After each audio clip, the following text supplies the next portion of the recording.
Hey everybody, Stacks here. Welcome back to the channel. Today I'm checking out X-Men Fantastic Four #2, and this of course is written by Chip Zdarsky. You got Terry Dodson as your penciler, and you have Rachel Dodson with Carl Story and Ransom Getty as your inkers. Finally, Laura Martin is your color artist.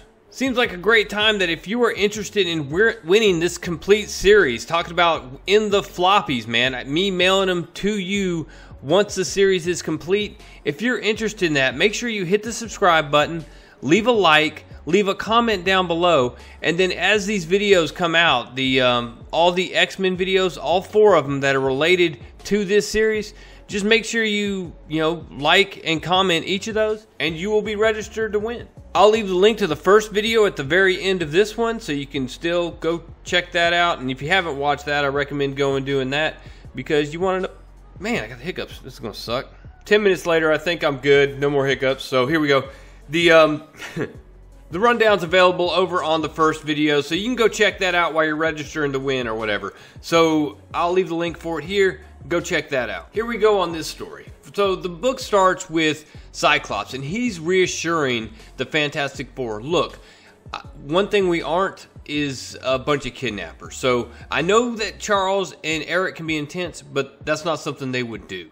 And Reed Richards is trying to stay calm here. He's like, look, I know they're not, but their agenda is very clear. You want Krakoa for all mutants. You want all of them to join you. Look, Franklin wanted to go, despite the fact that, hey, look, we're his parents and he's not old enough to make that decision yet. But you, of course, can't respect that because we're humans. Cyclops' defense for this is like, look, Reed, we respect you and everything you've done, but let me be really clear on something. If both your children ran away, Krakoa is Franklin's birthright, not Valeria's. We're not an island of runaway humans. Of course, we'd let you know if, and that's when Sue had to pop in. And Sue is just, she's ticked. She's like, look, one's better than the other, is that it? And Cyclops tries to find reverse on that real quick, but he's like, oh, of my children, you value the life of Franklin over Valeria. My genius daughter wouldn't be allowed into your paradise compound because she's not pure enough for you, not mutant. You value her life less. All of your actions make that perfectly clear. So tell me, Scott, why should we believe you? And as Cyclops tries to respond, says, I'm not, Sue. You do not want to.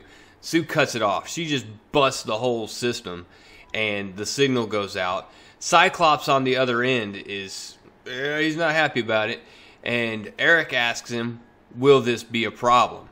And Cyclops looks over and says, yeah, Eric. Yeah, it will. Back on Yancey Street, you got Reed Richards trying to calm Sue down and tell him, look, this is not the time for escalation. And Sue just tells him, look, you've heard them and you've witnessed their actions. They're a nation, they're helping everyone, but for a price. They gave Sabretooth diplomatic immunity. They're not the people we once knew. They're not heroes. And Reed responds, he's like, yeah, they're a nation. We can't just go out there and attack them. And Sue comes back with, look, I'm not talking about starting a war, but our children are missing, and we're not just going to sit here.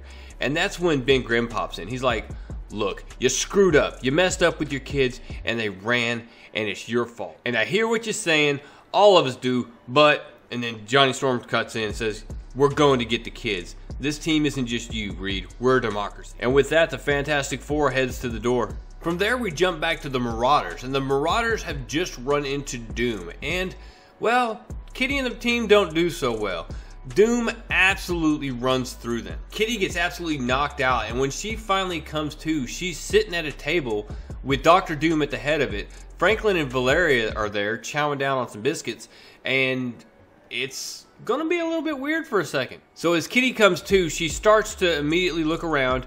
Franklin's like, look, do not freak out. And she realizes Doom's there, starts to say, if you hurt any of my people, and Doom right away shuts her down. He's like, your people, Catherine? I've only ever been a benevolent hand when it comes to mutant kind. They are safe for the moment, as are those that you were after. You had a goal out in the waters, did you not? To rescue poor mutants lost at sea, escaping for a better world. And Kate just, has to go back and forth whether or not to play dumb or not, but she decides just to play it straight and say, yeah, you know the drill. every mutant is allowed free passage to Krakoa from anywhere. And Doom, once again, is like, yes, if they wish. But the mutants you are after are not lost at sea. They're home, here, in a spot invisible to the entire world. Welcome to Doom Island. Valeria kind of calls out Doom right off the bat and says, and she calls him Uncle Doom because it's her godfather, but says, look, it's very obvious you're hiding something here, you know, besides the salt. As she chows down, she's just eating, like, going at it. And Kitty's sitting there with her arms crossed like, you know what, but Valeria's right. Why aren't your country's mutants in Latveria? Why aren't you there? And Doom says, look, it's clear to me and anyone with eyes that this new paradigm shift that you guys have put into place, the only outcome is war. The reason that all of my genetically advanced citizens are here in this home away from home is because the protection of Latveria is my priority. So I simply remove the targets.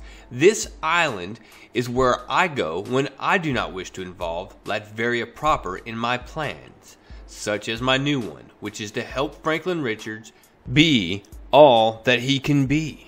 From there we jump to Jamie Madrox, who he's investigating the area and is unable to find any trace of the Marauders. He found the ship, but it's abandoned, and they basically have to go back into Cerebro, pull some old data, and find out when the last time they checked in was. Well, it doesn't take long for them to figure everything out. They find a location, and they begin to assemble a team. Or actually, Magneto says we should assemble a team. And Cyclops is like, look, you didn't see the look in Sue Storm's eyes. She thinks we have her kids, and that means Krakoa is in danger. Now, the thought here is that, well, it's all likelihood Franklin is where Kitty is, so if we find Kitty, we find him. But Scott's like, you know, no, they'll be here before you find the kids, Professor. You didn't see Sue Storm's eyes, and I'm telling you as a father, if I suspected someone took my children, I would move heaven and earth to get them back. Honestly, I'm surprised they're not here already. And Emma comes in on the side of Scott here and says, look, I do hate to say it, but Scott's correct. Before we send a team, we need to plan to repel an attack from them and defend Krakoa. And Magneto's like, are you absurd? We're a nation of mutants. This island is the most powerful place on the planet. We don't need a plan for a man who throws fire or a rock-studded brute. But Nightcrawler chimes in and says, but you can't plan for the mind of Mr. Fantastic, and he can do most anything he wishes or be most anywhere with the Invisible Woman. And that's when Cyclops and Eric look at each other, and Magneto just shatters some of these metal chairs that are in the room at the time. And when he does, he creates kind of a mist as it floats down. You can see the outline of Ben Grimm standing right behind Magneto, and he just whacks him and says, this is for calling me a brute. And with that, the fight kicks off, and Cyclops just lays down a beam in all the areas where he doesn't see anybody, and he manages to hit Sue Storm. And with her out, suddenly the invisibility is gone. So now it really quick takes a turn south for the Fantastic Four. And when Reed does the math on that, he realizes real quick that they don't have a shot without her.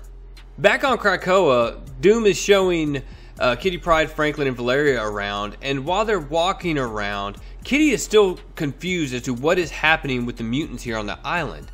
And she asks if Doom depowered them, and he's like, oh, no. I would never create an item that targeted a specific species that would target mutants. Abhorrent behavior, isn't that right, Franklin? And you can tell it gets Franklin a little bit. I mean, he looks down and he says, Dad is, you know, I mean, he's, and Valeria just chimes right in. He's wildly evasive and untrusting. But she, of course, turns around and asks the question, now tell us again how you managed to stop Kitty's powers.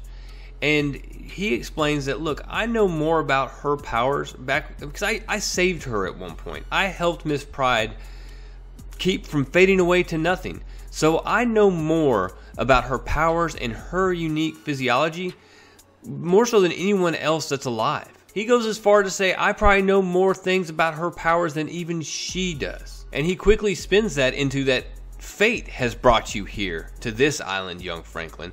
And the fact that you've been experiencing problems with your abilities, I intend to fix what your father could not. I simply can fix you.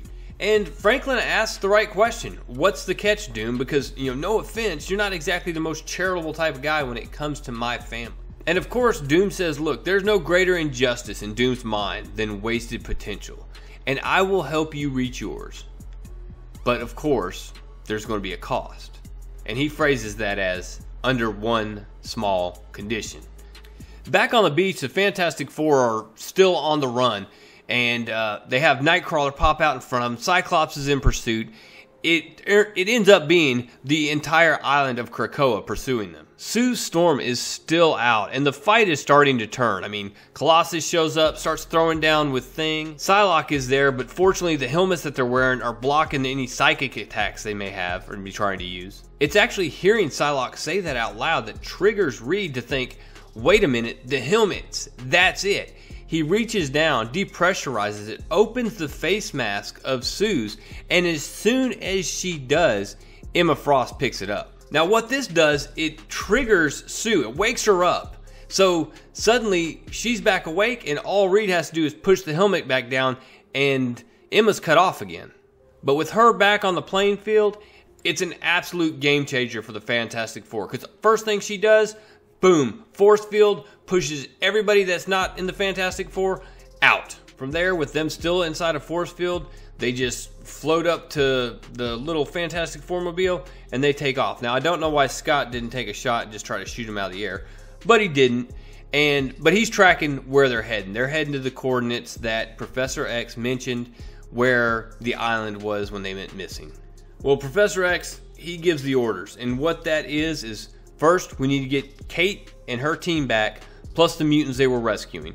And as for the Fantastic Four, we'll need to explain to them how things are now, in no uncertain terms. Back on Doom Island, the Marauders are officially released. Kitty walks in, starts talking to everybody, and explains that, look, Doom is actually going to help Franklin fix his powers. And honestly, based on my experience with him, he's probably the absolute most qualified person on this planet to do it. This is a win-win situation, because if we fight our way out, we are going to start a big war with Latveria. But if we stay put, we don't fight, we can simply have a continued peace between us and Latveria, and Franklin Richards walks out of here with his powers. From there we jump to Franklin, who is sitting there with Valeria looking out from one of these buildings, and asks the question, look, is this a good idea? And really Valeria just says, look, he's got a soft spot for doing whatever it is that makes him look better than Dad, so he's gonna do it. Of course, Doom is listening in on that and says, oh, Valeria, would this be as simple as ego? And Victorious, his herald, Doom's herald that is, says, I'm sorry, Master, did you say something? And he says, it's of no concern to you. Give me an update on Latveria. He gets the update, and then she expresses concern that, look, it sounds like you're going to have a lot of visitors. And Doom replies, Doom knows what he needs, my herald. All he needs is preparation, and Doom is always prepared. As he looks down at this factory that is just building Sentinel Doombots. So first of all, your jaw kind of drops, and you're like, oh man, here we go. But then you also have to ask, what is that one little favor, that one little thing that he's going to ask from Franklin Richards in order for him to restore his powers to him? Once again, just like the last issue, I really did enjoy this book. I enjoyed the conflict. I enjoy how they're painting this situation. Honestly, in this one, the Fantastic Four, though they're after their kids and they're fully motivated to go do that, they don't come off as the innocents that they were in issue 1, in my opinion. That they went into Krakoa. They didn't just show up and say, look, we're demanding answers now. Get out here and talk to us.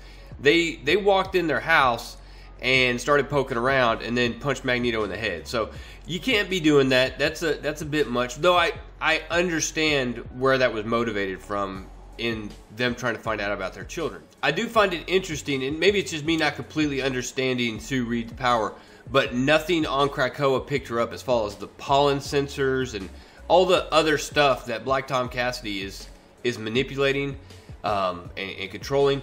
Nothing picked up anything as far as their appearance on the island. I mean, them being invisible is fine, but even if you're invisible, things can still touch you. Things can still, like when that glass fell, or the metal fell and showed the outline of Ben Grimm. Pollen would do that all the time. So those pollen sensors, I would think, would have picked them up. But I'm shrugging my shoulders. You know, what do I know? I do find the comment from Professor X about the Fantastic Four pretty ominous. About as far as the Fantastic Four, we need to explain to them how things are now in no uncertain terms. I don't like the way that sounds. I wouldn't want to be the Fantastic Four right now with the entire island of Krakoa coming after me. So wrapping up my review, I guess, of the story, it's got me hooked. I'm in here for 4 issues for sure. Definitely want to see how the rest of this plays out between these two Marvel powerhouses. Now, the art in this I thought was good. If I wanted to get nitpicky, I'd say I didn't like the way Nightcrawler was drawn here. But I just got done reading and doing my review for X-Men #7 before this, where the Francis Lionel Yu art on that was really good for Nightcrawler. Had the curly hair, very dark coloring on him. I really prefer that to this look here. But everyone else was fine. Everything else was good. Good emotion, good characterization. It was really good. Really good book as far as the art, as far as the story. I'm interested to see what's going on. I'm interested to see what Doom has for all of us, and I'm interested to see how far Professor X is willing to go to prove a point with the Fantastic Four. Anyways, guys, definitely a recommend, and definitely a recommend that you make sure you subscribe, comment, leave a like, and hit that bell for notifications, guys, because, of course, you can register to win. So, that's all I got. I hope everyone has a great weekend. Real Comic Stacks, out.